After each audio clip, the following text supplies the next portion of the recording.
到底灌腸可唔可以幫我哋重建正常嘅排便規律呢？大家好，今日同大家分享下我嘅灌腸經驗嘅。因為唔想條片太長啦，所以我今次淨係講個結果先。下一次再講翻洗腸究竟有啲咩歷史啦，佢係乜嘢原理，同埋呢一個程序嘅危險性同埋預防方法。咁我哋而家開始咯。如果大家有試過做大腸內窺鏡嘅檢查呢，一定經歷過檢查前一日嘅下晝或者係黃昏開始要食一啲瀉藥嘅，企圖就將啲大便排清佢啦。咁希望醫生做檢查嘅時候就唔會阻住啲視線。咁但係喺80年代未有呢一啲口服瀉藥嘅，病人喺檢查嗰日嘅上晝就要喺病房裏邊先接受灌腸，務求能夠將個直腸裏邊嗰啲大便洗清佢啦。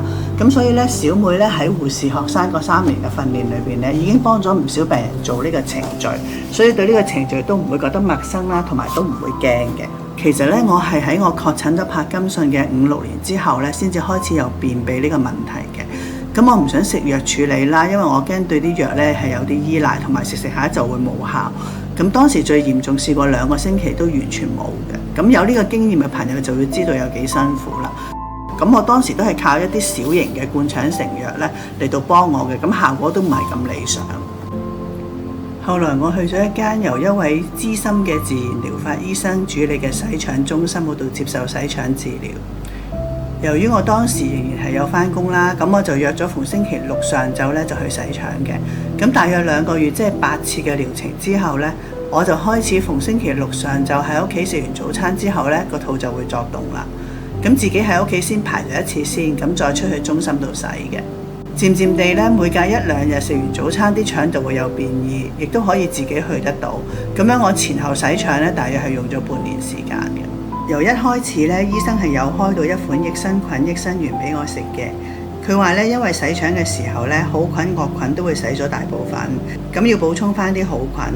咁但係停咗洗腸之後再食多半年咁益生菌我都停咗冇再食噶啦。咁之後就要靠自己食多啲天然嘅蔬果啦，咁餵養翻啲好菌嘅。咁亦都逐步去實踐健康嘅生活飲食習慣。大家可以睇翻我之前解決便秘嗰條片嘅。咁今日到呢度啦，你哋有冇啲乜嘢好辦法可以留言同大家分享下？下次再見，拜拜！記得要 comment、like、share、subscribe。Parky Lady，柏金遜精靈。